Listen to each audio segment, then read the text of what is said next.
सब अच्छे हैं तो स्टार्ट करें। सबसे प्राचीनतम वेद याद है? 1028 याद है? कितने मंडल थे? और विश्वामित्र का संबंध? और सर भारद्वाज का संबंध? और वशिष्ठ और कण्व और अंगिरा 1 और 9 ना। अच्छा, प्राचीनतम कौन कौन से हैं? 2 से 7, 1, 8, 9, 10 ये बाद में लिखे गए हैं। ठीक है। अच्छा, वो अंगिरा ऋषि पहले वाले मंडल से संबंधित है क्या? और गृत समद, विश्वामित्र, वामदेव, अत्रि ऋषि, भरद्वाज, वशिष्ठ, कण्व, अंगिरा, महाभूति, महाश्रुति। बस चलो चलो। तो सर आगे बढ़ते हैं। अब हमने काफी बातें पढ़ ली थी। 18 पुराण पढ़ लिए थे। लोमहर्ष और उग्रश्रवा पढ़ लिया था। लोमहर्ष के पुत्र उग्रश्रवा हैं। वेदव्यास पढ़ लिया था। कृषि द्वैपायन पढ़ लिया था ना। 4 वेद पढ़ लिए थे। होता पढ़ लिया था। उद्गाता पढ़ लिया था। अध्वर्यु पढ़ लिया था। ब्रह्म पढ़ लिया था। सब याद है? सुना सुना सा लग रहा है कि नहीं? सब याद है? और सर वो थोड़ा बहुत ये भी समझ गए थे कि कुछ वैदिक काल उत्तर वैदिक काल में अंतर क्या होता था ना। जैसे एक बात मैंने बताई थी कि वैदिक काल में सबसे ज्यादा ताकत का महत्व था, इसलिए ताकत के देवता मतलब पुरंदर इंद्र सबसे प्रधान देवता थे। बाद में लोगों को समझ में आया कि ताकत वाकत से विद्रोह होता है, लड़ाई झगड़ा होता है, अच्छी बात नहीं है। पालन करता वाले भगवान को ले आइए तो विष्णु भगवान बाद में प्रमुख हो जाएंगे। वर्तमान समय में त्रिदेव प्रमुख हैं, जहां पर शिव की ज्यादा आराधना होती है ना। हो सकता है आज का इतिहास कभी लिखा जाए तो देखा जाए कि उसके बाद जो है शिव भगवान शिव की ज्यादा मान्यता रही ना। हालांकि ऐसा नहीं है, कल कृष्ण जन्माष्टमी गई, मानने वाले बहुत से लोग हैं ना। हाँ, इसमें बैठे अगर कोई लोग ऐसे हों तो बुरा न माने। तो सर मैंने ब्राह्मण ग्रंथ के बारे में भी बताया था, वेदांग बताया था, और मैंने बताया था वेदांग की संख्या 6 होती है, जिनका 6 नाम आप मुझे बताएंगे क्या? शिक्षा, कल्प, व्याकरण, निरुक्त, छंद, सूक्त, ये ज्योतिष। चलो फिर से बोलो। शिक्षा, कल्प, व्याकरण, निरुक्त, छंद, ज्योतिष। पीछे से आगे की ओर। ज्योतिष, छंद, निरुक्त, शिक्षा। ठीक है। तो वेदांगों की संख्या कितनी थी? 6 थी। कोई दिक्कत, कोई समस्या? सर आज हम लोग चर्चा जो करने जा रहे हैं वो वैदिक सभ्यता के बारे में कुछ चीजों पर चर्चा है।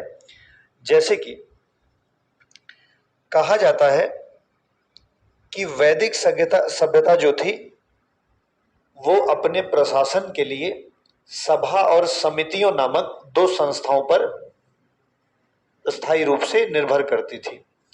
वैसे सभा और समितियों के साथ साथ विरथ नाम की भी एक समिति मिलती है।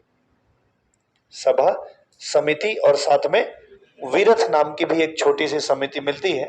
हालांकि विरथ सबसे प्रमुख समिति है क्योंकि उसका बहुत बार उल्लेख ऋग्वेद में हुआ है। तो इनका जो राजनीतिक जीवन है वो 2 संस्थाओं के मध्य चल रहा है, सभा और समिति। कुछ लोग इसका ताल्लुकात आज के राज्यसभा और लोकसभा से भी कर लेते हैं। राज्यसभा मतलब बड़े लोगों का सदन, लोकसभा मतलब जनता का सदन।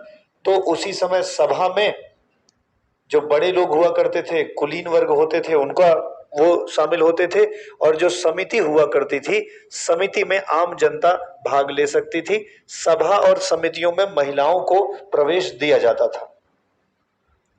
ठीक है।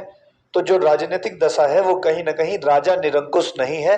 राजा जो है वो सभा और समितियों के आधार पर ही, उसके कहने पर ही शासन को करता है। बात समझ पा रहे हैं? तो विरथ नाम की एक समिति अगर हम लोग आगे पढ़ें तो विरथ जो है वो सबसे प्रमुख समिति मानी जाती है। वैदिक काल की। एक्चुअली 122 बार उल्लेख है विरथ का। विरथ नाम की समिति का उल्लेख वेदों में जो है, स्पेशली ऋग्वेद में 122 बार किया गया है। अगर किसी चीज का उल्लेख 122 बार हुआ हो, इसका मतलब वो प्रचलन में ज्यादा रही थी। आपको कुछ याद आ रहा है? नदी तमा, देवी तमा, माते तमा, सरस्वती पे चले जाएं। अगर हम बोले कि जमुना का उल्लेख कितनी बार, हम बोले गंगा का उल्लेख कितनी बार, और सर वो जम्मू कश्मीर वाली नदी मरु वृथा ना, ठीक है। अच्छा सर, वो बताओ परुष्णी किसको कहते हैं? और चिनाब, अस्किनी, और सर सिंधु, सुतुद्री, विपाशा, व्यास। ठीक है, चलो, मतलब याद करके रखते हो। तो इसका मतलब है सर, अगर हम लोग वैदिक संस्कृति के बारे में पढ़ें तो हम लोग ये मानते हैं कि वैदिक संस्कृति में सबसे महत्वपूर्ण दो समितियां थी, एक सभा और समिति। सभा में बड़े लोग हुआ करते थे, समिति में आम जनता हुआ करती थी, और राजा सभा और समितियों के माध्यम से ही अपने न्याय को करता था। मतलब राजा अभी निरंकुश नहीं है। महिलाओं की दशा जो है वैदिक काल में बेहतर है। अगर आज हम इस बात की चर्चा करें तो आज से लेकर इतिहास में स्त्रियों की इच्छा सब वो दशा सबसे बेहतर अगर किसी काल में रही है तो नोन आज तक जितना है वो वैदिक काल में है ना। हो सकता है कि कल जब इतिहास लिखा जाए ना तो आज के काल को भी याद किया जाए। आजकल हमारी सरकार लगातार मातृत्व की ओर ध्यान दे रही है, तो हो सकता है कि हम पुरुष प्रधान देश से मातृ प्रधान देश हो जाएं। वैसे भी आपके घर की मुखिया आपकी माताजी हो चुकी है। राशन कार्ड अब पिताजी के नाम पे नहीं बनता है। उज्ज्वला गैस अगर आपको ले आना था तो मुखिया के रूप में कौन है? और अगर आपको कोई बिजनेस करना है तो माताजी को जल्दी लोन मिल जाएगा। तो बेहतर है कि आप इसे स्वीकार कर लें कि मातृत्व जो है वो सर्वोच्च है। ऋग्वेद के बाद पहली बार हो सकता है अगर सुप्रीम आ जाए, मतलब ऐसी स्थापना हो जाए, देखा जाएगा। अगर होता है तो हम लोग पढ़ेंगे। सर, ये विरथ नाम की संस्था जो है, इसमें ना धार्मिक और सैन्य उद्देश्यों पर चर्चा होती थी। सब लोग बैठते थे, धार्मिक और सैन्य उद्देश्यों पर चर्चा होती थी। विरथ नाम की संस्था में महिला और पुरुष दोनों बैठ सकते थे। और सर सबसे प्रमुख बात यह थी कि विदथ जो थी, विदथ, कहीं कहीं विरथ मिलता है, कहीं कहीं विदथ मिलता है। विदथ नाम की जो संस्था है, इसमें प्रमुख काम क्या होता था कि उपज का वितरण हुआ करता था। जो भी उपज हुआ करती थी उसका वितरण जो है विदथ संस्था के द्वारा ही किया जाता था। और एक बात ध्यान रखिए कि इस पर चर्चा होती थी कि हमें किसके साथ युद्ध करना है, किस शत्रु को हराना है, किसके राज्य को कब्जा करना है। तो विदथ एक प्रकार से प्रमुख चीज है। मतलब लिखा गया है कि विदथ से कबीलों और जनजातियों को अपने देवताओं के अर्चन करने के लिए संयुक्त भूमि मिलती थी। जैसे आज मंदिर बनाने के लिए सरकार दे दे, वैसे ही जो कबीले होते थे उनको पूजन के लिए, अर्चन के लिए एक भूमि का अलॉटमेंट कौन करता था? विदथ नाम की संस्था करती थी। और एक बात ध्यान रखिए कि जो शत्रु जनजातियां थी उनके विरुद्ध जो युद्ध होता था उस पर भी प्लान, योजना विदथ में ही बनाई जाती थी। तो विदथ महिलाओं के प्रवेश वर्जित नहीं है, मतलब अलाउड है। विदथ एक महत्वपूर्ण संस्था है, या मैं कहूं सर्वाधिक महत्वपूर्ण है, क्योंकि उसकी सर्वाधिक बार चर्चा ऋग्वेद में 122 बार हुई है। विदथ जो है वो कहीं ना कहीं धार्मिक आधार पर भूमि आवंटन का काम करती थी पूजन और अर्चन के लिए। विदथ सैन्य योजनाओं पर चर्चा करती थी। शत्रु जो कबीला थे उनके साथ युद्ध पर विचार करती थी। उपज का जो वितरण हुआ करता था वो विदथ के ही चर्चा विमर्श के बाद हुआ करता था। उसके बाद सभा अगर आए तो सभा में जो है, सभा का उल्लेख ऋग्वेद में मात्र 8 बार मिला है, समिति का उल्लेख मात्र 9 बार मिला है। ऋग्वेद में सभा का उल्लेख 8 बार और समिति का उल्लेख 9 बार, और 122 बार किसका उल्लेख मिला है? विदथ का। तो ज्यादा सुप्रीम, ज्यादा इंपॉर्टेंट कौन सी समिति हो गई? विदथ हो गई। तो सभा में जो है महिलाएं भी हिस्सा ले लेती थी, और जो महिलाएं सभा में जाती थी उन्हें सभावती कहा जाता था। सभा में जो महिलाएं जाती थी उन्हें सभावती कहते थे। और सर सभा में जो उसका प्रधान हुआ करता था हम उसे सभापति कहते थे। ठीक है, ध्यान रखिएगा, आगे चल के जब उत्तर वैदिक काल आया तो सभा में महिलाओं का प्रवेश वर्जित कर दिया गया, और धीरे धीरे जो है सभा और समितियों का अस्तित्व कमजोर पड़ गया। विदथ तो पूरी तरह से समाप्त हो गया, विदथ को पूरी तरह से समाप्त कर दिया गया। सभा और समितियों का रेलिवेंस कम कर दिया गया, उसकी विश्वसनीयता कम कर दी गई, स्त्रियों के प्रवेश को वर्जित कर दिया गया। अब राजा जो चाहता था वही सभा और समिति भी चाहती थी।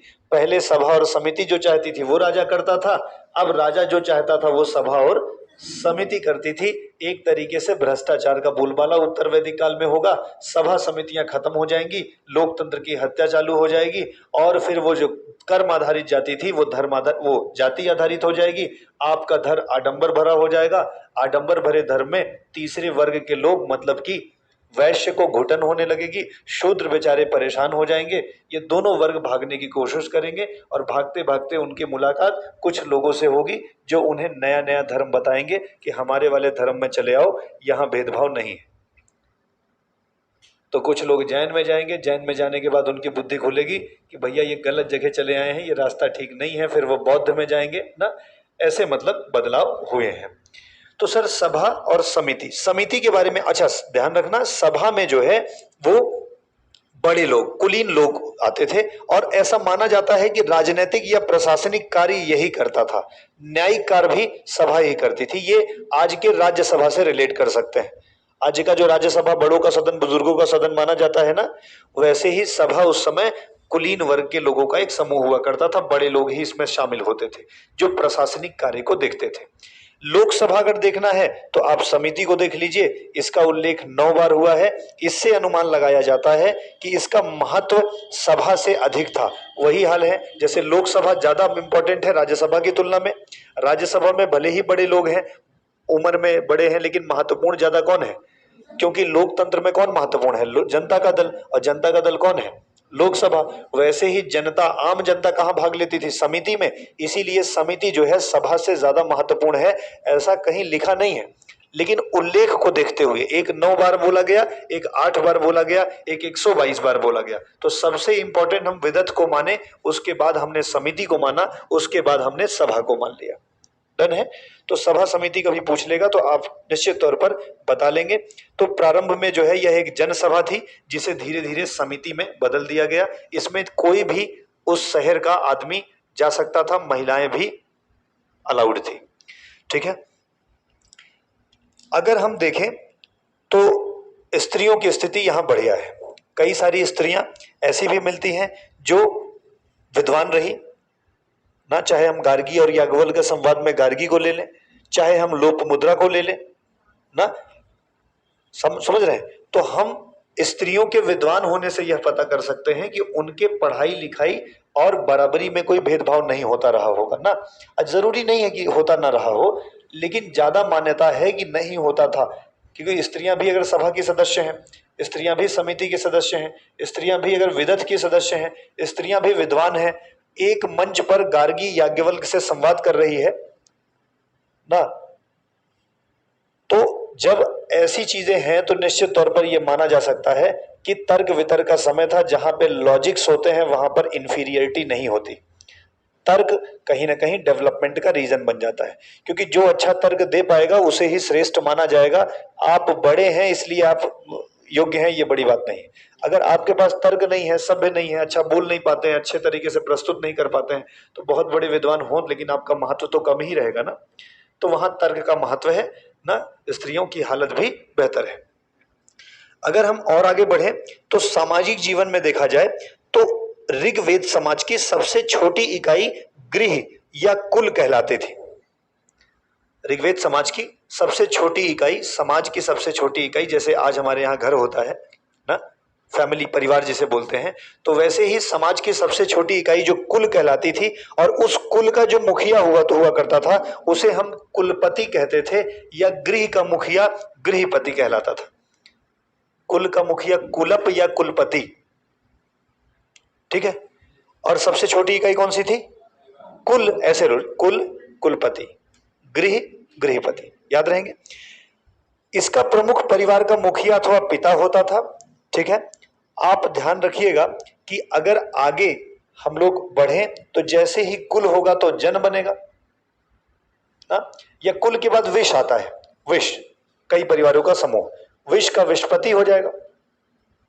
जन जन का राजा हो जाएगा, महाजनपद का सम्राट हो जाएगा। तो ऐसे यूनिट छोटे से बड़ी होती चली जाएगी।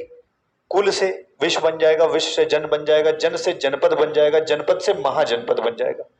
ये यूनिट धीरे धीरे बढ़ती जाएगी। मैंने कहा कबीले थे, अलग अलग घर था, घर थे केवल, फिर 4 घर मिल एक दूसरे घर को जीत लिए, वो बड़ा हो गया ना, तो विश्व बन गया, प्रांत बन गया, विश्व, जन, जनपद ना, ऐसे बन जाएगा। स्त्रियों की दशा के बारे में कहा जाए तो बिल्कुल समाज तो पुरुष प्रधान था।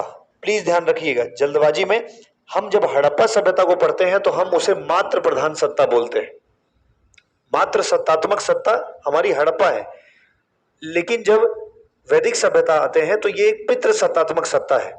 लेकिन फिर भी जो स्त्रियों की दशा है वो बहुत अच्छी है। कन्याओं का भी उपनयन संस्कार होता था। जो जनेऊ पहनते हैं न, वो कन्याओं के लिए भी अलाउड था।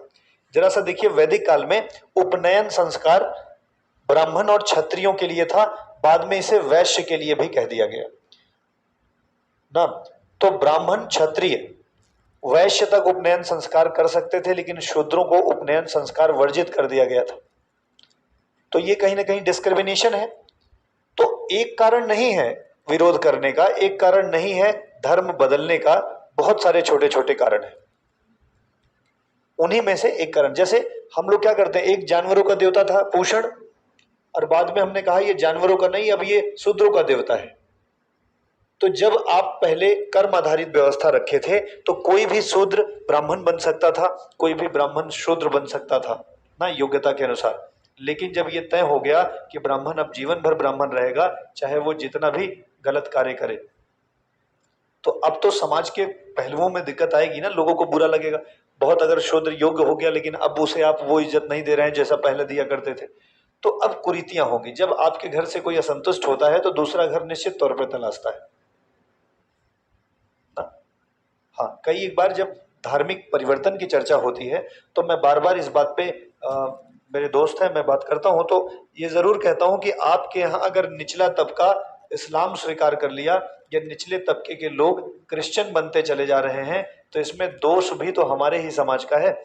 जैसे हम लोग अभी हिंदू मुस्लिम इस पे खूब चर्चा करते रहते हैं कि कोई इधर न जाए। अब सच में ना कन्वर्जन हिंदू मुस्लिम में बहुत कम हो रहा है। इतना ज्यादा सब बातें हो गई हैं, लड़ाई झगड़ा विवाद ना, बहुत दिक्कत हो गई। तो अब कन्वर्जन इधर नहीं हो रहा है, लेकिन एक साइलेंट कन्वर्जन बड़ा तेजी से चल रहा है। क्रिश्चियनिटी, मित्रता समारोह, मित्रता समारोह होता है ना, आप जाते हैं, आप शामिल हो जाते हैं, आपको पैसे का लालच दे दिया जाता है, आपको नौकरी का लालच दे दिया जाता है, आपका नाम बदल दिया जाता है, आपका विवाह करवा दिया जाता है। हमारे समाज में बहुत सारे ऐसे कमजोर लोग हैं जो अपना विवाह तक नहीं कर सकते हैं, या उनसे कोई विवाह नहीं करना चाहता है। तो ऐसे समाज का आदमी जब आपका समाज स्वीकार नहीं करेगा तो फिर वो किसी दूसरे धर्म में जाकर के, हो सकता है उस धर्म के लोग उसका विवाह करवा दें। और क्रिश्चियनिटी तो साफ साफ स्वागत करती है कि आइए 10 लाख रुपए भी दे रहे हैं, विवाह भी करवाएंगे, बढ़िया नाम भी रखवाएंगे ना। लेकिन रविवार को देखना कहाँ मिलना, चर्च में, बहुत तेजी से। अब सुनो, एक जैसे वो भूत प्रेत वाला मामला है, कुष्ठ रोग बहुत सारे लोगों को हो जाता है। तो कुष्ठ रोग हो जाता है तो हमारे ही समाज के निचले तबके के लोग हम उनको दुत्कार देते हैं, दूर जाओ। आप दुत्कार दिए, उनको कुष्ठ रोग हुआ है इसलिए आपने समाज से बाहर कर दिया। तो आई ईसाई मिशनरी, ईसाई मिशनरी क्रिश्चियनिटी, मदर टेरेसा याद आई, हाँ, वो उसको ले जाएंगे एकदम बढ़िया से और अपने हॉस्पिटल में ले जाएंगे, अपने हाथों से रुई से उसका पूरा कुष्ठ रोग साफ करेंगे, दवा देंगे, रोज सेवा करेंगे जैसे आप उन्हीं के बच्चे हों। और ये करते करते वो आपके कुष्ठ रोग को ठीक कर देंगे। शर्त इतनी ही है कि क्रिश्चियनिटी एक्सेप्ट करिए। कितने सारे लोग अपने ही देश में केवल इसी पक्षपात और अब मतलब भेदभाव के कारण इस्लाम, क्रिश्चियनिटी या दूसरे धर्मों में चले गए। अब हम बाहर बैठ करके ये जरूर कर सकते हैं कि तुमने गलत किया, लेकिन अगर तुम उसकी स्थिति पे पहुंच जाते, अगर हमने और आपने उनके साथ दुर्व्यवहार नहीं किया होता तो शायद वो आपके ही धर्म में रहते। तब यहीं पर मैं एक व्यक्ति के बारे में ऐसे बताना चाहता हूं कि एक व्यक्ति है हरिद्वार में, आशीष जी नाम है शायद ना, जाति से ही इज एससी ना, आशीष जी नाम है। और उन्होंने जब ईसाई मिशनरियों का ये मामला देखा तो हरिद्वार में उन्होंने एक पन्नी तान दी और उसके नीचे अपने धर्म के कुष्ठ रोगियों की सेवा करने लगे। एक मिले तो एक, दो मिले तो दो, अपने हाथों से। और भाई अब तो वहां जाइए तो मैं नाम शायद बोल रहा हूं, सेवा आश्रम करके है,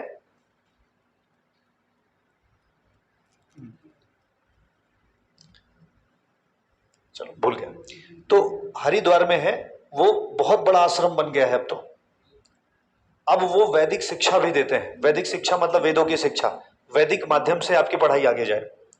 एकदम गंगा नदी के तट पे है और बनाए रखा है। आप भी लोग कभी जाना चाहें तो वहां पे जा सकते हैं, वहां रुक सकते हैं, कोई दिक्कत नहीं है ना। और वो सबसे बड़ी बात क्या है, इतनी बड़ाई इसलिए कर रहे हैं कि उन्होंने आज तक अपना एनजीओ नहीं बनाया। बहुत से लोगों ने ये कहा कि पैसा, एनजीओ बना लीजिए तो पैसा हम दे देंगे ना। तो उनका एक कहना है कि जैसे तुम्हारे पास पैसा हो तो हमारे यहाँ एक लड़के के पढ़ने का इतना रुपया लगता है, आप उतना रुपया दे दीजिए, एक लड़का आपके पैसे से पढ़ रहा है, तुम्हें समय मिले तो कभी चले भी आओ, पढ़ा भी दो ना। तो वो चीज, बहुत सारे कन्वर्जन को उन्होंने रोका। मतलब ऐसे भी लोग अपने यहाँ हैं जो एसएससी की तैयारी नहीं किए, जो समाज की तरफ मुड़े। हाँ, उनको बहुत प्रताड़नाएं, आज जो बिल्डिंग बनी है आसान नहीं रहा होगा जब पन्नी ताने होंगे और पैसे नहीं रहे होंगे उसके इलाज करवाने के लिए, लेकिन धीरे धीरे कहा जाता है कि जब एक कदम आप बढ़ाते हैं तो लोग भी मदद धीरे धीरे करने लगते हैं। मैं उसका नाम आश्रम का याद आ जाएगा तो मैं बताऊंगा आपको, ठीक है। रामकृष्ण सेवा में नहीं, अच्छा चलो। तो महिलाओं की स्थिति बेहतर है, वो विदत में, सभा और समितियों में भाग ले सकती थी, ठीक है, और आसानी से जो है वो एकदम बराबरी का जीवन जी सकती थी, ठीक है ना। अगर मैं कहूं तो एक 10वां मंडल जो है उसमें पुरुष सूक्त का वर्णन किया गया है। 10वें मंडल में पुरुष सूक्त का वर्णन किया गया है, जिसमें पहली बार वर्ण व्यवस्था का जिक्र किया गया है। अगर कल कोई गायत्री मंत्र पूछ ले तो 3रा मंडल, कोई सोम पूछ ले तो 9वां मंडल, और कोई पुरुष सूक्त पूछ ले या जाति या वर्ण व्यवस्था पूछ ले वो 10वां मंडल बता देना। डन। खान पान कैसा है, तो भैया ये मांसाहारी और शाकाहारी दोनों है। वैदिक सभ्यता के लोग मांसाहारी और शाकाहारी दोनों है, ठीक है ना। ऐसा नहीं केवल शाकाहारी हैं, ये मांसाहारी और शाकाहारी दोनों तरह का जीवन जीते हैं, ठीक है। इनके समय में, वैदिक काल में, चलिए उस पर चर्चा बाद में कर लेते हैं, ठीक है ना। ये जो वस्त्र धारण करते थे उनके भी नाम है, इससे प्रश्न बना हुआ है। जैसे ये शरीर के निचले हिस्से में जो पहनते थे उसको अधो वस्त्र या नीवी के नाम से जाना जाता था। नीवी या अधो वस्त्र, ये आज भी जब रामायण या महाभारत देखते हैं तो आपको अधो वस्त्र करके लोग बताते हैं। तो अधो वस्त्र का ही नाम नीवी है। जो आप मध्य भाग में पहनते हैं उसे वास बोला जाता है, और जो है आप शरीर के ऊपर वाले भाग में पहनते हैं उसे आप अधिवास कहते हैं। वास, अधिवास और नीवी। नीवी मतलब निचला, आप याद रख लीजिए, वास बीच का, अधिवास मतलब उसके ऊपर का, राइट। तो ये वस्त्रों के नाम है उस समय जो पहने जाते थे, ठीक है। तो आभूषण भी ये लोग पहनते थे। एक प्रश्न कई बार पूछा गया है, जाके देख लेना एंशियंट हिस्ट्री में। उसने पूछा था कि ये जो गले में हार पहनते थे सोने का, इसे किस नाम से जाना जाता था, तो उसे निष्क के नाम से जानते हैं। निष्क मतलब सोने का आभूषण, निष्क, ना खटकोण वाला शाह ना और का, निष्क। तो निष्क जो है वो आभूषण है सोने का। तो स्त्री पुरुष दोनों जो है वो आभूषण पहना करते थे। जो सोने का आभूषण है उसे निष्क कहा जाता था, ठीक है। तांबे का भी आभूषण हुआ करता था। तो प्रश्न ये पूछा गया था, गले में पहने जाने वाले हार को क्या कहा जाता था, तो निष्क। एक समय निष्क बराबर सोना होता था, लेकिन बाद में जब आभूषण सोने का ये बना गले में, तो गले में पहने जाने वाले आभूषण का नाम भी निष्क ही है। आप ध्यान रखिएगा, निष्क सोने से भी रिलेटेड है, और निष्क जो है, हाँ एक और शब्द मिला, अयस। तो अयस बाद में लोगों ने कहा ये तो लोहा है, लेकिन अयस लोहा है, लेकिन उस समय तो लोहा था नहीं। वैदिक सभ्यता में लोहा तो था नहीं। लोहे की खोज तो अतरंजी खेड़ा से आपको बहुत बाद में उत्तर वैदिक काल में होगी। और सबसे ज्यादा प्रयोग महाजनपद काल में मगध का शासक करेगा। वही छत्तीसगढ़ वाले एरिया में आयरन ओर मिलेगा ना सबसे ज्यादा। तो भाई लोहे का प्रमाण नहीं मिला, इसीलिए लोगों ने कहा अयस शब्द का प्रयोग शायद तांबे और कांसे के लिए होता रहा होगा। तो अयस नाम का जो शब्द प्रयोग हुआ है वो तांबा या कांसे के लिए प्रयोग हुआ है। अयस का मतलब लोहा नहीं। कल पूछे अयस बराबर तो लोहा होता है, लेकिन अगर कल कोई पूछे अयस वैदिक काल में किस तरह के आभूषण या किस प्रकार के धातुओं के लिए प्रचलित है, तो वहां पर अयस जो है वो तांबा और कांसे के लिए प्रचलित है। डन। निष्क क्या हो गया? सोने का आभूषण या गले में पहने जाने वाला आभूषण। ठीक है।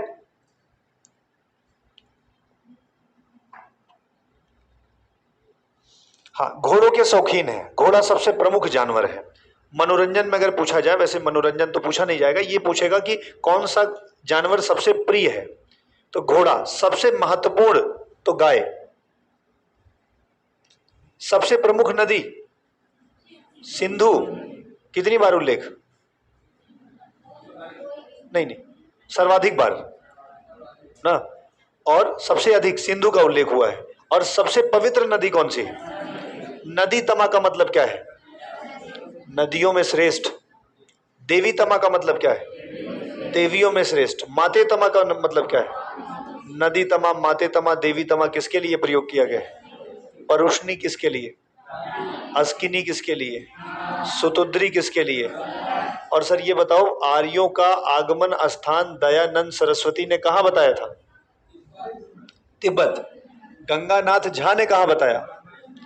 ब्रह्मर्षि देश, गंगा जमुना दोआब। समझ रहे? और सर वो नॉर्थ पोल से किसी ने बताया है? बाल गंगाधर तिलक। सर वो यूक्रेन से भी कुछ लोगों ने बताया है। सर वो सबसे ज्यादा सिद्धांत मान्य कौन सा वाला है? मैक्स मूलर का मध्य एशिया का सिद्धांत। सर वो मैक्स मूलर कहां से आए थे? जर्मनी से आए थे। कहां से आए थे? जर्मनी से आए थे। चलो, बहुत बहादुर हो आप लोग। तो गाय के अलावा, गाय हमारी सबसे प्रमुख जानवर है। प्रिय जानवर में किसको? घोड़ा कहा जा सकता है। अगर प्रमुखता में लिया जाए तो पहले गाय फिर घोड़ा, पहले गाय फिर घोड़ा। तो घोड़े से ये लोग बहुत परिचित थे। ठीक है। इनके समय में गाय का इतना महत्व है कि ऋग्वेद में 176 बार गाय की चर्चा की गई है। वैदिक काल में कृषि की अपेक्षा पशुपालन ज्यादा महत्वपूर्ण है। कुछ रिलेट हो रहा है क्या? हड़प्पा सभ्यता में कृषि, वैदिक काल में पशुपालन, और इसके बाद फिर जब नई सभ्यता आएगी तो फिर पशुपालन कमजोर हो जाएगा, फिर कृषि महत्वपूर्ण होगी। और कृषि करने का सबसे बढ़िया क्षेत्र मगध के पास होगा, लोहा सबसे बढ़िया मगध के पास होगा, इसीलिए सबसे ताकतवर महाजनपद कौन सा हो जाएगा? मगध हो जाएगा। गंगा जमुना दोआब बराबर कन्नौज। हर्षवर्धन आएंगे, कन्नौज को अपनी राजधानी बनाएंगे और कन्नौज पर खेती करेंगे, बहुत पैसा पाएंगे।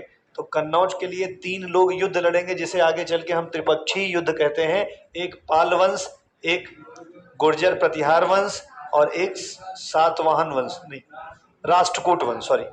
दक्षिण का राष्ट्रकूट, पश्चिम का गुर्जर प्रतिहार और पूरब का पाल वंश, तीनों लड़ेंगे कन्नौज के लिए कि कन्नौज जिसका धान गेहूं उसका, और जिसके पास धान गेहूं उसके पास आर्थिक स्थिति से मजबूत होगा ना, हाँ, फिर वो राजा बन जाएगा। देखो सर, कृषि की अपेक्षा कौन महत्वपूर्ण है? तो मैं ये पूछूं, हड़प्पा सभ्यता की आर्थिक जीवन ज्यादातर किस पे निर्भर था? कृषि पर। लेकिन वैदिक सभ्यता का किस पर निर्भर था? अच्छा, वैदिक सभ्यता में गौड़ कौन था? कृषि की पशुपालन? कृषि। गौड़ बराबर द्वितीयक और प्राथमिक बराबर प्रमुख। डन। इन्हीं समस्या। अच्छा, गाय को ना अघन्या कहते थे। गाय को क्या कहते थे? अघन्या कहा जाता था।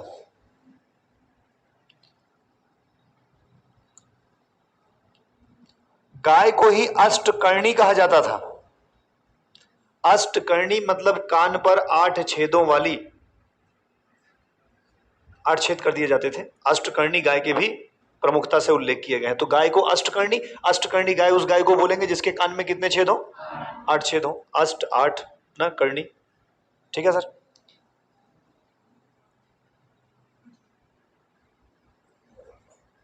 हाँ, एक जगह ये भी मिला है कि गाय के कान पर, जिस कान पर 8 का निशान हो उसको भी अष्टकर्णी कह सकते हैं ना। 8 का, 8 मतलब 8 का सिंबल, अष्टकर्णी गाय। ठीक है, ध्यान रखिएगा, दोनों में से जो विकल्प देगा पूछ लेना, बता लेना वहां पे। और सर कुछ लोग थे ना जो चोरी करते थे, गैया चुरा ले जाते थे, उनको पणी कहा जाता था।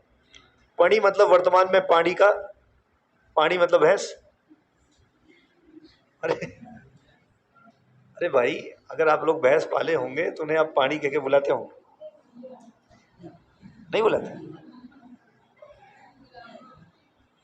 हाँ हाँ, अलग अलग नाम रख सकते हैं आप ना, लेकिन पानी ज्यादा प्रचलित है। जैसे शेरू कुत्तों में, जैसे कोई कुत्ता अगर भौंक रहा हो, आप ना जान पाओ क्या नाम है, तो उसको आप बुला सकते हो ज्यादातर। अच्छा, लोग समझ गए तो अब नया नया नाम रखने लगे, तो इसमें कभी भी भूल भी हो सकती है, पता चले शेरू से नाराज हो जाए वो।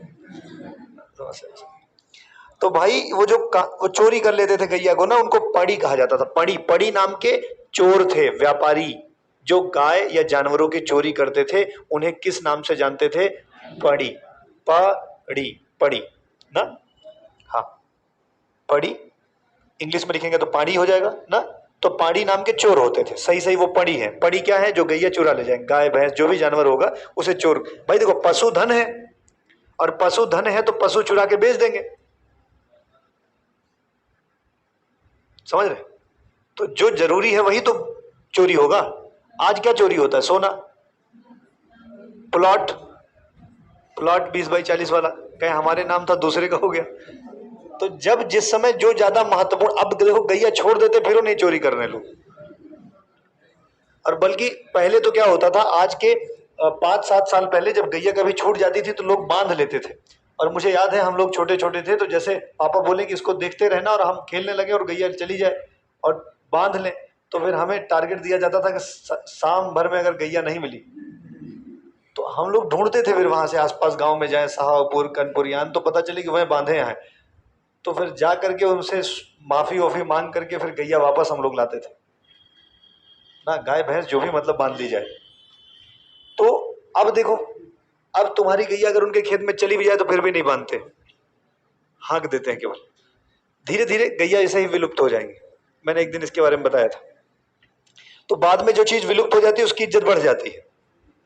तो बाद में देखना गैया बहुत महंगी बिकेंगी, भैंस से भी ज्यादा। इसीलिए हम कह रहे हैं अभी से पाल के रख लो ना। हाँ, जैसे बाद में बंदर भी बहुत महंगे बिकेंगे, सब मर जाएंगे ना। तो सरकार बंदर पालने का पैसा देगी, जैसे सरकार एक वैरायटी की सुअर पालने का पैसा देती है। उस वैरायटी का नाम मुझे नहीं याद आ रहा है, वो वैरायटी विलुप्त होने वाली है, इंडेंजर्ड हो गई है। तो जो कोई पालता है सरकार उसको सब्सिडी देती है खरीदने पे, समझ रहे? वो गोबर खरीदने की बात हो गई है 2 रुपए किलो में, गौमूत्र खरीदने की बात हो गई है 10 रुपए किलो में, 5 रुपए किलो में, 5 रुपए लीटर में ना।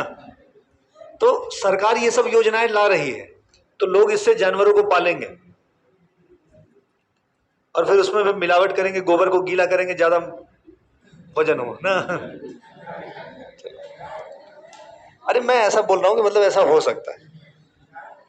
ठीक है, अच्छा चलो ठीक है, हंसो नहीं। तो सर गैया चुराने वाले को पाड़ी कहते थे। हाँ, एक और प्रकार का व्यापारी है जो कहते हैं बड़ा वो दयावान होता था व्यापारी, उसको नाम है ब्रिभु, व्रीबु। व्रीबु नाम का भी व्यापारी था। ये मत पूछना क्या करता था, बस इतना ही जानो कि 2 प्रकार के व्यापारियों का वर्णन खूब मिला है। एक पड़ी जो गाय चोरी कर ले जाते थे, मतलब चोर थे, और एक ब्रिभु, ब्रिभु बराबर दयाशील, दयावान। दयावान जो व्यापारी हुआ करते थे उनको ब्रिभु कहा गया, और जो लोग चोरी कर ले जाते थे गैया को विशेष तौर पे उन्हें पड़ी कहा गया ना। पड़ी बराबर भैंस, तो भैंस नहीं चुरा रहे हैं, बराबर कौन चुरा रहे हैं? गाय। प्रमुख जो महत्वपूर्ण होगा वही चोरी होगा। हाँ सर।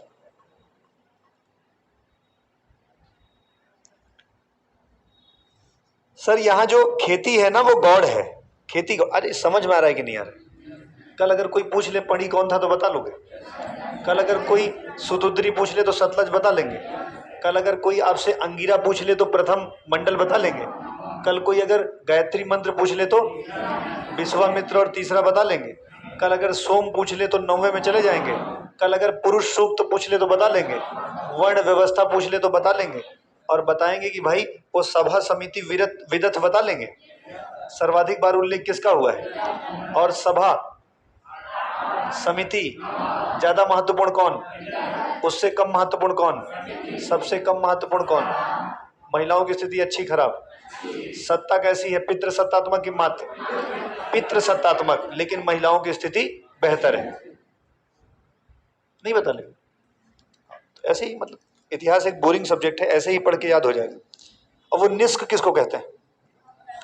निष्क आभूषण, सोने का आभूषण ना। ठीक है, बहुत बढ़िया है आप लोग। तो कृषि सर, कृषि जो जुता हुआ खेत होता था उसको उर्वरा कह रहे हैं। जुते हुए खेत को उर्वरा कहा जाता है ना।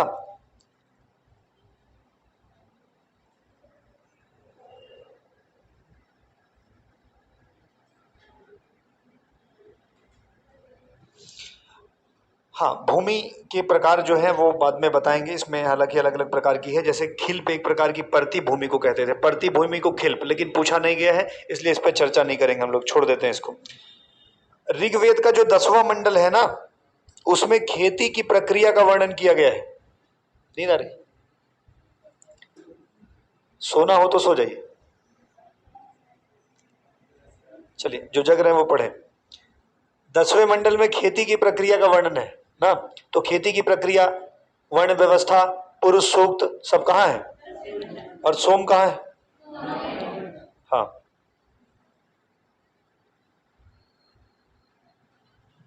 अनाज को नापने का एक बर्तन मिला है, उसको उर्दर कहते हैं। उर्दर, उर्दर, बड़ा उ, उड़ंकुरा, द र, उर्दर। उर्दर भी कह सकते हैं इसको ना। तो जो अनाज नापने का जो यंत्र है उसे क्या बोलते हैं? उर्दर कहते हैं। सूप को सूर्प कहा जाता था और चलनी को तितऊ कहा जाता था। तितऊ, अरे आज जैसे तितऊ करेला होता है, हाँ, तो चलनी को उस समय तितऊ के नाम से जानते थे और सूप को सूर्प के नाम से जानते थे ना। ऐसे जाने रहो, पेपर में ना आए तो जनरल नॉलेज में ना।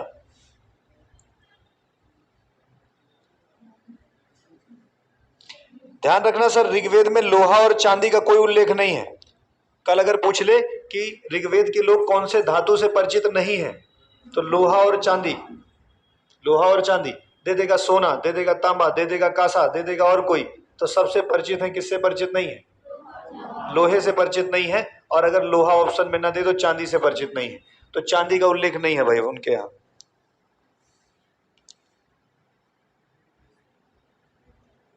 दानशील व्यापारी को क्या कहते हैं? वृबु। निष्क क्या है? सोना या तो आभूषण। ठीक है सर।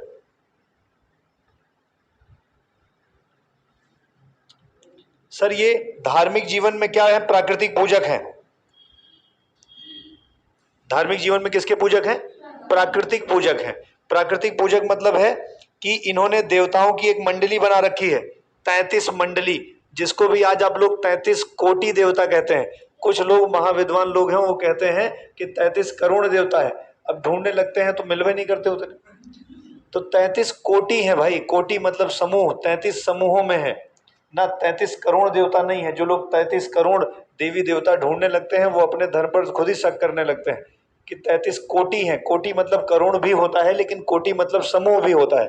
तो यहाँ जो ऋग्वेद के लोग हैं उन्होंने देवताओं की मंडली बनाई है जिसकी 33 मंडलियां हैं, 33 समूह हैं, उन्हीं को 33 कोटि कहते हैं। इन्हें अलग अलग आकाश का देवता, अंतरिक्ष का देवता, पृथ्वी के देवता आदि के रूप में बांट दिया गया है। तो जैसे आकाश के देवता में कहा गया है कि सूर्य है, वरुण है, मित्र है, पूषण है, विष्णु है, उषा है, अश्विन है, सविता है, आदिति है।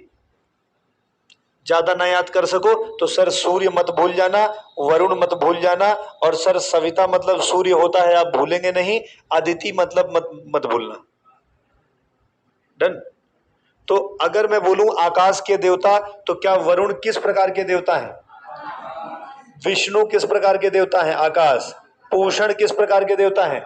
आकाश के ही देवता हैं, जिन्हें हम लोग किसका? पशुओं का देवता मानेंगे। पूषण किसके देव हैं? पशु। तो पशुओं के देव कौन है? पूषण।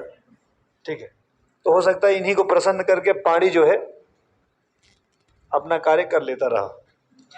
अंतरिक्ष के देवता है इंद्र, मरुत, रुद्र, वायु, पार्जन्य।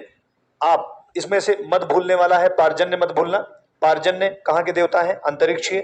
इंद्र जानते हैं आप ना, इंद्र को आकाश का देवता, सॉरी, इंद्र को वर्षा का देवता, तूफान का देवता सब कहते हैं। इंद्र को ही पुरंदर कहते हैं, क्योंकि बारिश से कीले गिर जाया करते थे और हवा से कीले गिर जाया करते थे तूफान से। तो हवा और बारिश स्ट्रेंथ का सूचक है, और वैदिक काल में जो ताकतवर वही राजा। इसका मतलब है ताकत ज्यादा महत्वपूर्ण है, इसीलिए सबसे प्रमुख देव कौन है? इंद्र है। पृथ्वी के देवता में है अग्नि, सोम, पृथ्वी, बृहस्पति, सरस्वती, अरण्यानी। अरण्यानी मतलब अरण्य की देवी, अरण्य मतलब जंगल। ठीक है ना?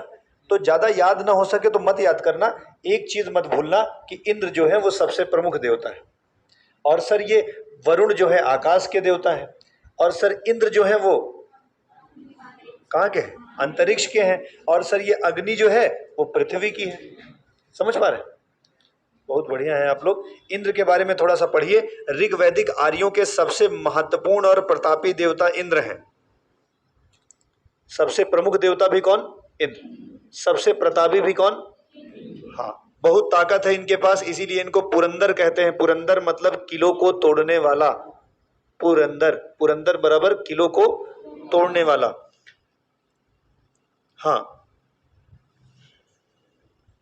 इन्हें वृत्तासुर हंता भी कहते हैं, इन्हें पुरविद भी कहते हैं। वृत्तासुर हंता, वृत्तासुर एक राक्षस है, उसको मारने वाला। वृत्तासुर हंता बराबर इंद्र। और कहीं पूछ ले पुरभिद, तो बादलों को भेदने वाला। सोमापा, सोम का अत्यधिक पान करने वाला, सब इंद्र ही हैं। सोमापा हो जाए, पुरभिद हो जाए, वृत्तासुर हंता हो जाए, पुरंदर हो जाए ना, और सतक्रति हो जाए, 100 शक्तियों का स्वामी। सतक्रति भी इंद्र ही है, गंगाधर ही शक्तिमान है। मधवान ना, मधवान जो है वो भी इंद्र ही है। और सर मधवान मतलब होता है दानी।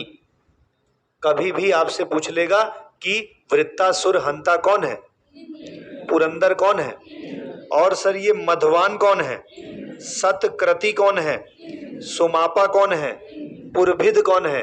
तो पुरभिद मतलब क्या होता है? बादलों को भेदने वाला। और सतक्रति, सतक्रति 100 शक्तियों वाला। जग रहे? अग्नि, देखो अग्नि, हाँ एक बात तो मैं भूल ही गया, सबसे प्रमुख देवता कौन है?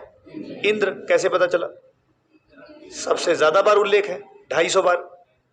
कितनी बार? इंद्र का वर्णन 250 बार है। इन्हीं को सुमापा कहते हैं, इन्हीं को मधवान कहते हैं, इन्हीं को सतक्रति कहते हैं, इन्हीं को पुरंदर कहते हैं, इन्हीं को पुरविद कहते हैं, इन्हीं को वृत्तासुर हंता कहते हैं।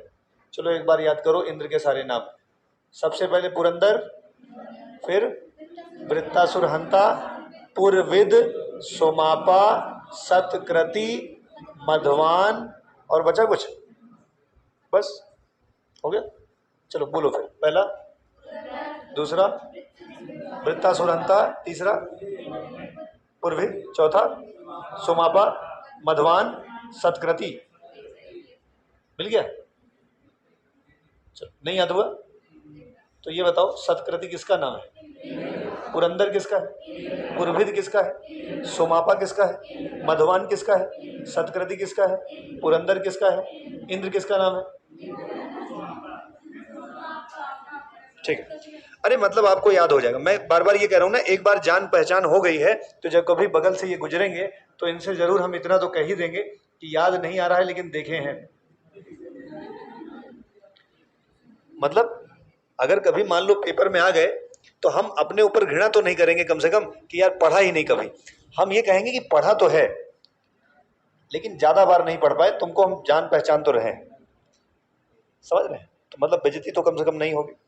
अग्नि पर 200 सूक्त हैं, मतलब दूसरा सबसे प्रमुख देव अग्नि है। ऐसा माना जाता है कि देवता और वैदिक काल के लोगों के बीच में जो कड़ी है, जैसे प्रधानमंत्री कड़ी होता है संसद और राष्ट्रपति के बीच में, वैसे ही अग्निदेव में जब हम हवन डालते हैं तो वो हवन अग्निदेव अपने माध्यम से कहां पहुंचाते हैं? ऊपर। आप जब शिव की महिमा देखिए या उनके बारे में देखिए तो कई एक लड़ाइयां इस बात पे भी हो गई कि तुमने हमारे नाम का हवन नहीं डाला था ना। तो हवन जैसे उनके नाम का आहुति देते हैं, तो आहुति देते हैं तो वो सब जौ या सब तो यही रह जाता है, लेकिन सूक्ष्म रूप में वो चीजें ग्रहण कर ली जाती हैं किसके द्वारा? देवताओं के द्वारा। तो जिस देवता के नाम से स्वाहा किया जाता है वही देवता को वो अंश मिलता है, ऐसा वैदिक काल में माना गया है। तो इसीलिए अग्नि भगवान यहां की चीजों को भगवान तक पहुंचाते थे। कुछ नाटक ऐसे हैं जिनमें यह भी दिखाया गया है कि जैसे किसी देवता का नाम बहुत दिनों से नहीं लिया गया पृथ्वी पर, तो वो देवता वहां कमजोर होता चला जा रहा है क्योंकि उसको खाने को नहीं मिल रहा है ना। तो फिर ये किया गया कि भगवान पृथ्वी पे वो हवन वन करवाए जाए, उनके नाम की आहुति डलवाई जाए। ऐसा मान्यता है कि आहुति ही उनका भोजन है। सच कितना है ये तो ग्रंथ पढ़ने पे ही पता लगेगा। लेकिन अग्नि देवता जो है दूसरे प्रमुख देवता हैं और ये बीच की कड़ी माने जाते हैं लोगों और भगवान के बीच में। अग्नि में जो डाला गया आहुति है वो धुआं बनकर आकाश में जाता है और अंततः देवताओं को मिल जाता है। अग्नि ही एकमात्र ऐसा देवता था जिसे आकाश, अंतरिक्ष और पृथ्वी तीनों में शामिल किया जा सकता है। अग्नि, आकाश, पृथ्वी और अंतरिक्ष तीनों के देव के रूप में स्वीकार किए जा सकते हैं। इनका पहुंच तीनों जगह तक थी, बड़ी पहुंच वाले लोग हैं।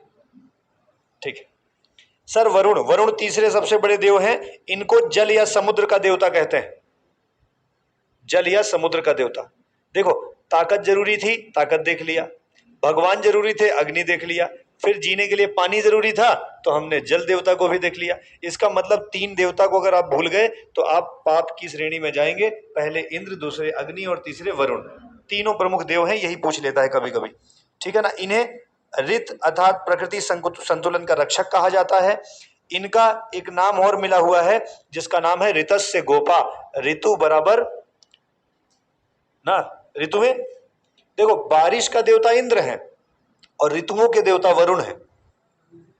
तो ऋतु पर संतुलन बनाएंगे वरुण, और बारिश के देवता कौन है? इंद्र है। बारिश के देवता का उल्लेख तो हम लोग जब पढ़ते हैं तो वो कृष्ण जी जो है पर्वत उठाए थे ना, गोवर्धन पर्वत। इंद्र गुस्सा गए थे कि हमारी पूजा काहे नहीं हो रही है, कृष्ण की ज्यादा क्यों हो रही है। तो हम कहे इतना पानी बरस देंगे जो है पूरा संसार डूब जाएगा। तो उन्हीं से बचाने के लिए गोवर्धन पर्वत उठा करके रक्षा की थी अपने लोगों की कृष्ण जी ने ना। ये तो कल आपने पढ़ा होगा सर।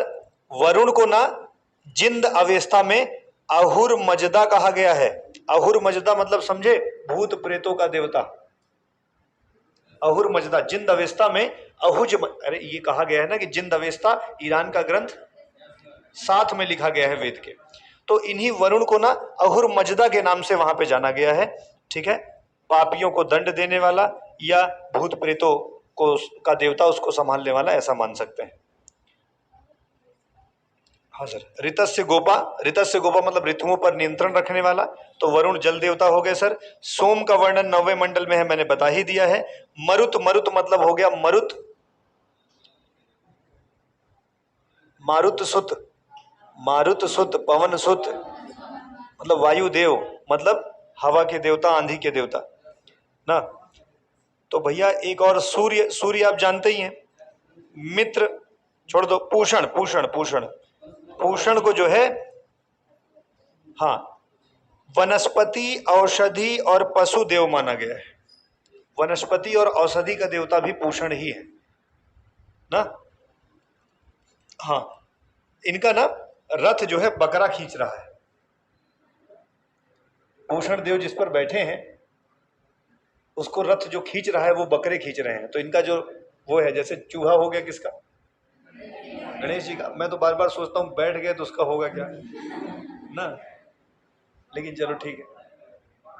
हाँ जी, चूहा उनका वाहन है। मोर, मोर उनका है। कार्तिकेय जी का। ठीक है, ये बलशाली रहे होंगे सब। तो वैसे ही बकरा वाहन है किसका? पूषण। पूषण के रथ को कौन खींचता हुआ दर्शाया गया है?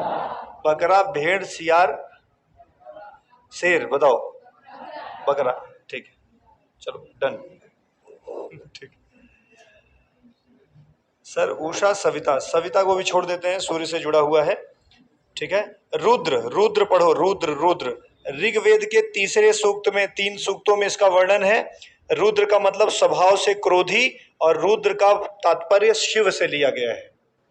तीसरा नेत्र खुलने पर वो क्रोध से किसी को भस्म कर सकते हैं, इसीलिए उन्हें रुद्र भी कहा गया है। आशुतोषम यस्यति सह आशुतोषा, पल में प्रसन्न और पल में नाराज हो जाए, यही भगवान आशुतोष है, मतलब भगवान शिव है। तो रुद्र जो है उन्हीं के लिए प्रयोग किया जाता है। पार्जन्य, पार्जन्य वर्षा और नदी के देवता हैं। बारिश के देवता इंद्र भी हैं, वर्षा और नदी, तो नदी के देवता पार्जन्य को मान लीजिए। बृहस्पति को यज्ञ का देवता माना जाता है। ठीक है। आप अगर शिव की महिमा जैसे पढ़ते होंगे तो उसमें बृहस्पति एक मिले होंगे। बृहस्पति नहीं, नहीं वो तो प्रजापति है। नहीं, बृहस्पति को अलग समझ लो भाई, वो प्रजापति दक्ष थे। हाँ, बृहस्पति यज्ञ के देवता हो गए, बात खत्म।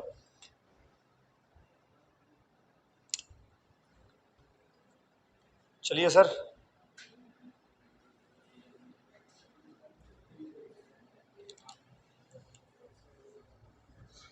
कितना समय बचा है बताइए? 3:06 तो हम लोग कुछ रिवीजन कर सकते हैं।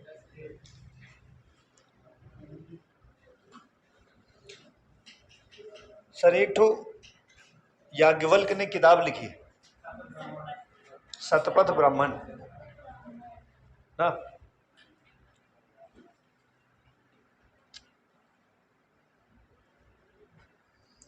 आप मुझे ये बताएंगे कि कोई बृहदारण्य उपनिषद था क्या? उसमें क्या दिया है? गार्गी, याज्ञवल्क्य। और सर वो कोई नचिकेता, यम, ऐसे कुछ थे क्या? कठोपनिषद।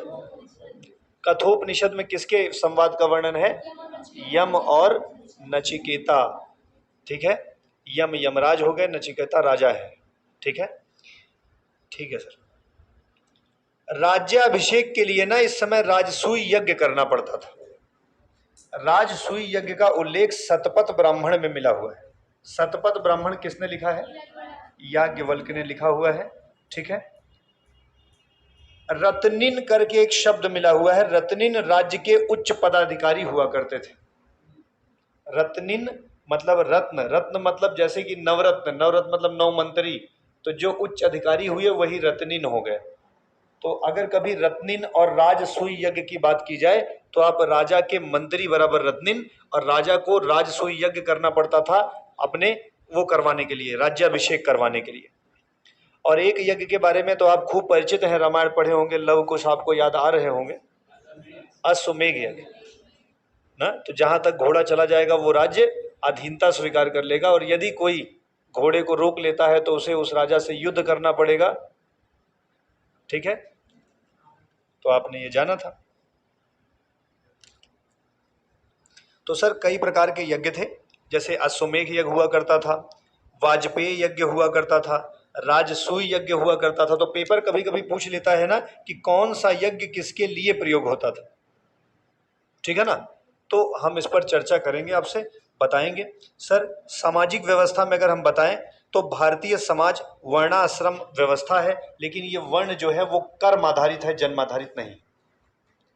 जो जैसा कर्म उसकी वैसी जाति। ठीक है। मैं वर्तमान में भी इस बात का समर्थन करता हूं कि आप किसी व्यक्ति को, हो सकता है उसकी जाति से इज्जत दें, अच्छी बात नहीं है। यदि उसके कर्म अच्छे हैं तो आप उसे इज्जत दे सकते हैं, और कर्म खराब हो ना तो फिर कोई भी किसी जाति का हो वो महत्वपूर्ण नहीं है। एक बार कई ब्राह्मण मिलते हैं और वो हमसे ये कहते हैं कि अब समाज में पहले जैसे इज्जत नहीं रही, तो तुम इज्जतदार भी तो नहीं रहे, बनो, योग्य बनो। ज्ञान, आपका तो ज्ञान परम चीज था ना, आपकी इज्जत क्यों थी? ज्ञान था आपके पास, आप ज्ञान लेते और देते थे। आप नॉलेजेबल बनिए, योग्य बनिए, और याद रखिए जब कभी आप योग्य होंगे, श्रेष्ठ होंगे, बेहतर होंगे, सभ्य होंगे, तो आपकी बेइज्जती भी नहीं होगी ना। एक छोटे भाई के कंधे पे हाथ रख करके आप अगर हर तरह की बात करते हैं, और वही छोटा भाई कल आकर के आपसे कोई बात करता है जो आपको बुरी लग जाती है, तो शुरुआत तो आप ही ने किया था। गैप है, देयर इज डिफरेंस। हर रिलेशनशिप में गैप होता है, बहुत बारीक सा, टूट जाए बस, उसके बाद आपको चीजें बुरी लगने लग जाएंगी। वो बारीक सा गैप, पिता पुत्र, पिता पुत्र ऐसा नहीं पिताजी हमेशा सही बोलते हैं, लेकिन एक स्वीकृति है, उन्होंने बोल दिया मतलब सही है, तो हम चुप हो जाते हैं। भाई भाई बड़े को एक्सेप्ट कर लिया, तो आप उनसे कुछ चीजें बचाते हैं, भले ही मान लीजिए आप कुछ अनैतिक कार्य कर रहे होते हैं, लेकिन अगर बड़ा भाई है तो आप उसे क्या करते हैं, अवॉइड कर जाते हैं। अच्छा, बड़े भाई भी समझदार होते हैं, तो कभी कभार देख लिए तो अवॉइड कर जाते हैं, जो ठीक है ये बताना नहीं चाह रहा है और हमको जानना भी नहीं है। ये गैप मेंटेनेंस है। तो इसीलिए जब कभी आप योग्य होंगे और योग्य होने के साथ साथ अपनी बात को तार्किक रखेंगे, तो कोई भी व्यक्ति आपकी बेइज्जती नहीं करेगा। और अगर शराब दारू पी करके पड़े हुए हैं और आप चाहते हैं कि इज्जत पहले वाली ही मिले, तो कर्म आधारित व्यवस्था बेहतर थी। आज भी यदि आप कर्म को महत्व दें, तो आप कर्म के आधार पर व्यक्ति को इज्जत दे सकते हैं, ठीक है, और उसी के आधार सम्मान कर सकते हैं ना। मेरी अपनी मान्यता है, आप में से कुछ लोग मेरे साथ संतुष्ट और असंतुष्ट हो सकते हैं, परंतु मैं ऐसा ही मानता हूँ। जैसे मेरे जीवन में अध्यापकों का बड़ा अच्छा सम्मान है, तो मेरे अध्यापक हर वर्ग के हैं, ब्राह्मण, क्षत्रिय, वैश्य, शूद्र, मुस्लिम, सब है, और मैं जहाँ जिससे मिलता हूँ वहाँ उसका पैर छूता हूँ। इसलिए नहीं कि मतलब मेरी स्वीकृति है अंदर से, मैंने स्वीकार कर रखा है कि मैंने इनसे सीखा है और ये योग्य हैं, मुझे कुछ बुरा नहीं लगता। अब कुछ लोग योग्य नहीं है, उनको ये बुरा लगता है कि मतलब ऐसा क्यों। तो भाई थोड़ा जानो, अगर अगला व्यक्ति योग्य है तो इज्जत देने में क्या जाता है ना। मेरे अनुसार जो सहमत नहीं है वो मेरे से सहमत ना रहे, जो सहमत है वो मेरे से सहमत हो सकते हैं, और जो दोनों नहीं है वो किसी तीसरे धर्म की ओर जाए ना। अरे यही तो है, जब एक से उबेंगे तो कहीं और भागेंगे ना। चलिए, थैंक यू वेरी मच आज के लिए, कल यहीं से आगे चर्चा होगी। थैंक यू वेरी मच, धन्यवाद।